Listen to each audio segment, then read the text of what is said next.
Hello friends, welcome to Indian study पर आपका स्वागत है। दोस्तों, आज की इस वीडियो में मैं आप लोगों के लिए UP triple S C PET के लिए बेहतरीन टेस्ट लेकर के आया हूं, जो कि आपके आने वाले एग्जाम के लिए बेहद इंपॉर्टेंट है। वीडियो दोस्तों अगर आपको अच्छी लगे तो प्लीज़ दोस्तों वीडियो को लाइक और शेयर जो है वो जरूर कर दीजिएगा। तो टाइम को ना वेस्ट करते हुए हम पहले क्वेश्चंस की तरफ बढ़ते हैं। तो पहला क्वेश्चन आपके सामने कि भारत में पशुपालन के प्राचीनतम साक्ष्य बागौर से प्राप्त हुए, जबकि कृषि के प्राचीनतम साक्ष्य किस प्रौद्योगिक स्थल से प्राप्त हुए? तो सही आंसर हो जाएगा आपका मेहरगढ़ से। दूसरा ऑप्शन यहाँ पर आपका बिल्कुल क्या हो जाएगा सर, करेक्ट हो जाएगा। कहाँ से प्राप्त हुए सर? मेहरगढ़ से प्राप्त हुए कृषि के प्राचीनतम साक्ष्य, है ना। तो यहाँ पर दूसरा ऑप्शन बिल्कुल क्या होगा सर, करेक्ट हो जाएगा। ठीक है। और कपास उपजाने का पहला साक्ष्य भी जो है वो यहीं से यानी कि मेहरगढ़ से प्राप्त हुआ, तो ये भी आप याद रखिएगा। मोहम्मद बिन तुगलक के शासनकाल में भारत आए मोरक्को निवासी इब्ने बतूता को कहाँ का काजी नियुक्त किया गया? बढ़िया क्वेश्चन से जल्दी से बताओ। 1333 ईस्वी में भारत आया था ये कौन? Ibn Battuta. तो आपका जो सही आंसर हो जाएगा वह हो जाएगा दिल्ली का काजी नियुक्त किया गया था। पहला ऑप्शन करेक्ट। 1793 में भू राजस्व का इस्तमरारी अथवा स्थायी बंदोबस्त किसने लागू किया? स्थायी बंदोबस्त के जनक कौन कहे जाते हैं? 1793 में भू राजस्व का इस्तेमारी। तो सही आंसर हो जाएगा आपका कॉर्नवालिस, यानी कि इस क्वेश्चन का कौन सा दूसरा ऑप्शन यहाँ पर आपका बिल्कुल करेक्ट हो जाएगा। इसे जमींदारी व्यवस्था भी कहते हैं। ठीक है, यह व्यवस्था बंगाल, बिहार और उड़ीसा आदि क्षेत्रों में लागू हुई थी। नेक्स्ट क्वेश्चन दोस्तों आपके सामने, मुस्लिम लीग ने लाहौर अधिवेशन में पाकिस्तान की स्थापना की मांग करने वाला प्रस्ताव किस वर्ष पारित किया था? बढ़िया क्वेश्चन सर, जल्दी से बताओ। तो सही आंसर आपका क्या हो जाएगा सर?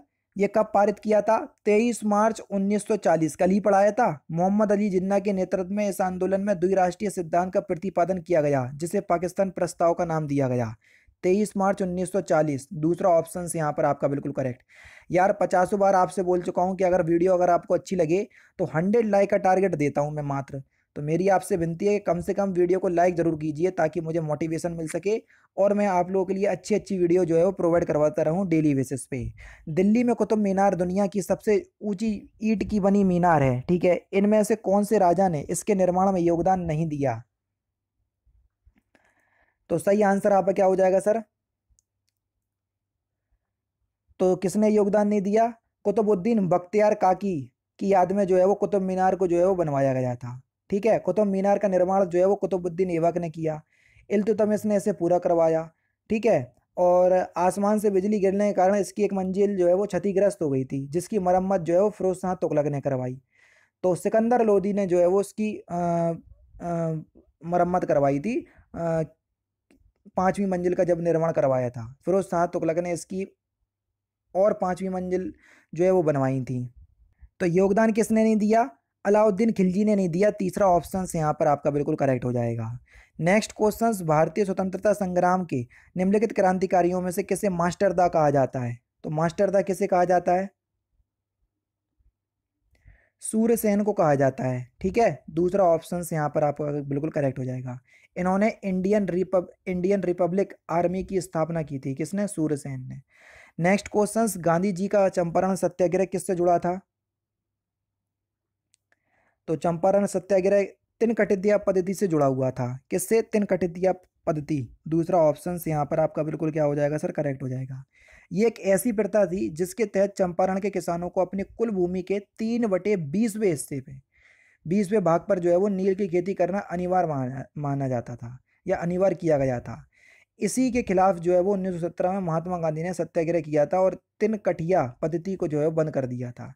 इसमें क्या होता था कि जब नील की खेती किसी उपजाऊ भूमि पर की जाती थी तो वो काफ़ी समय के लिए बंजर हो जाती थी, तो ज़मीन जो है वो खराब हो जाती थी, इसलिए इसका जो है वो बहिष्कार किया गया था। बोस्टन चाय पार्टी की घटना का संबंध किससे है? तो बोस्टन चाय पार्टी की घटना का जो संबंध है अमेरिकी स्वतंत्रता युद्ध संग्राम से है। यानी कि इस क्वेश्चन का कौन सा सर, जल्दी से बताओ। अमेरिकी स्वतंत्रता युद्ध संग्राम से है, यानी कि इस क्वेश्चन का आपका चौथा ऑप्शन करेक्ट हो जाएगा। ठीक है, 16 दिसंबर 1773 को यह घटना घटित हुई थी। ठीक है। नेक्स्ट क्वेश्चन से आपका, महाराष्ट्र में प्रार्थना समाज का मुख्य संचालक कौन था? बेहतरीन क्वेश्चन सर, जल्दी से बताओ। तो आपका जो सही आंसर हो जाएगा वह क्या हो जाएगा सर? महाराष्ट्र में प्रार्थना समाज का मुख्य संचालक कौन था? महादेव गोविंद रनाड़े, यानी कि एमजी रनाड़े। दूसरा ऑप्शन यहाँ पर आपका बिल्कुल करेक्ट हो जाएगा। प्रार्थना समाज की स्थापना 1867 में आत्माराम पांडुरंग तथा एमजी रनाड़े ने मिलकर जो है वो की थी। ठीक है। नेक्स्ट क्वेश्चन, निम्नलिखित में से किस संस्था की स्थापना महात्मा गांधी जी ने नहीं की? जल्दी से बताइए। तो सही आंसर आपका क्या हो जाएगा? विश्व भारती। विश्व भारती संस्था की स्थापना जो है वो महात्मा गांधी जी ने नहीं की। इसकी स्थापना 1921 में रविंद्रनाथ टैगोर जी ने की थी। ठीक है। नेक्स्ट क्वेश्चन, किसी तारे का रंग निर्भर करता है किस पर? सिंपल सा क्वेश्चन से, जल्दी से बताओ। साइंस के क्वेश्चन से आ गए अब। तो किसी भी तारे का जो रंग जो है वो किस पर निर्भर करता है? तो आपका सही आंसर हो जाएगा उसके ताप पर, यानी कि इस क्वेश्चन का पहला ही ऑप्शन करेक्ट हो जाएगा। निम्नलिखित में से कौन शीतोष्ण घास के मैदान है? जल्दी से बताइए। शीतोष्ण घास के मैदान, देखो उत्तरी अमेरिका के शीतोष्ण घास के मैदानों को जो है वो पेरी कहते हैं या पेरी कहते हैं। तो यानी कि इस क्वेश्चन का दूसरा ऑप्शन करेक्ट हो जाएगा। और भी कई है, जैसे पंपास जो है वो अर्जेंटीना के हैं। उत्तरी अमेरिका के शीतोष्ण घास के मैदान हैं आपके पेरी। पंपाज अर्जेंटीना के हैं। सवाना अफ्रीका के हैं। उसके बाद लानोस जो है वो कोलंबिया और वेनेजुएला के हैं। बेल्ट दक्षिण अफ्रीका के हैं। डाउन्स ऑस्ट्रेलिया के हैं। स्टेपीज एशिया और यूरोप के हैं। तो लगभग सभी मैंने आपको बता दिए। अंडमान और निकोबार द्वीप समूह भारत का एक संघ शासित प्रदेश है। निकोबार में द्वीपों की संख्या कितनी है? Question number 14। तो निकोबार में द्वीपों की संख्या कितनी है? तो सही आंसर हो जाएगा आपका 19, यानी कि दूसरा ऑप्शन यहाँ पर आपका बिल्कुल क्या होगा प्यारे दोस्तों? करेक्ट हो जाएगा। भारत में कौन सा राज्य नारियल का सबसे बड़ा उत्पादक राज्य है? बेहतरीन क्वेश्चन, जल्दी से बताओ। नारियल का सबसे बड़ा उत्पादक राज्य भारत का कौन सा है? तमिलनाडु। पहला ही ऑप्शन यहाँ पर आपका प्यारे दोस्तों बिल्कुल क्या होगा सर? करेक्ट हो जाएगा। नेक्स्ट क्वेश्चन दोस्तों आपके सामने, मुद्रास्फीति के समय कौन सा वर्ग लाभ में रहता है? तो मुद्रास्फीति के समय व्यापारी वर्ग जो है वो लाभ में रहता है, यानी कि तीसरा ऑप्शन यहाँ पर आपका बिल्कुल करेक्ट हो जाएगा। इसके साथ साथ कृषि, कृषक, ऋणी, उत्पादक, विनियोजक, परिवर्तनशील आय समूह वाले भी जो है वो लाभ लाभ में रहते हैं। ठीक है। नेक्स्ट क्वेश्चंस दोस्तों आपके सामने, अगर हम आपकी नेक्स्ट क्वेश्चंस की बात करें, अर्थव्यवस्था में असली मुद्रा मूलधन किसके कारण बढ़ जाता है? अर्थव्यवस्था में असली मुद्रा मूलधन कीमतों में कमी के कारण जो है वो बढ़ जाता है, यानी कि इस क्वेश्चन का पहला ऑप्शन यहाँ पर आपका बिल्कुल क्या हो जाएगा सर? करेक्ट हो जाएगा। जब अर्थव्यवस्था में वस्तुओं की कीमत कम होती है तब असली मुद्रा का मूल्य जो है वो बढ़ता है। ठीक है। नेक्स्ट क्वेश्चन दोस्तों आपके सामने, बेरोजगारी के एक प्रकार को क्या कहते हैं जिसमें कई लोगों के कार्यरत होने पर भी उत्पादकता कम होती है? तो उस प्रकार की बेरोजगारी को क्या कहते हैं? तो सही आंसर हो जाएगा उस प्रकार की बेरोजगारी को हम क्या कहते हैं सर? तो आपका जो सही आंसर हो जाएगा वह हो जाएगा सर प्रच्छन्न बेरोजगारी, यानी कि इस क्वेश्चन का दूसरा ऑप्शन प्यारे दोस्तों यहाँ पर आपका बिल्कुल क्या होगा सर? करेक्ट होगा। ठीक है। वस्तुओं और सेवाओं पर लगने वाले कर को किसके रूप में जाना जाता है? जल्दी से बताओ। बढ़िया क्वेश्चन है। तो आपका जो सही आंसर हो जाएगा उसको हम अप्रत्यक्ष कर कहते हैं। ठीक है। वर्ष 2017 में जो है वो संविधान संशोधन कर इस अप्रत्यक्ष यानी कि जीएसटी के तहत लाया गया था। ठीक है। और वस्तु एवं सेवा कर जो है वो जीएसटी का ही क्या है? फुल फॉर्म है। ठीक है। नेक्स्ट क्वेश्चन दोस्तों आपके सामने, एक अर्थव्यवस्था यदि उत्पादन संसाधनों की कमी से जूझ रही है तो कुल खर्च में वृद्धि का कारण क्या होगा? तो कुल खर्च में वृद्धि का कारण क्या होगा? तो आपका जो सही आंसर हो जाएगा वह क्या हो जाएगा सर? ऑप्शन नंबर सी, सांकेतिक आय और कीमतों में वृद्धि। तीसरा ऑप्शन करेक्ट हो जाएगा। संसद की प्राक्कलन समिति के संदर्भ में निम्नलिखित में से कौन सा कथन जो है वो सत्य है?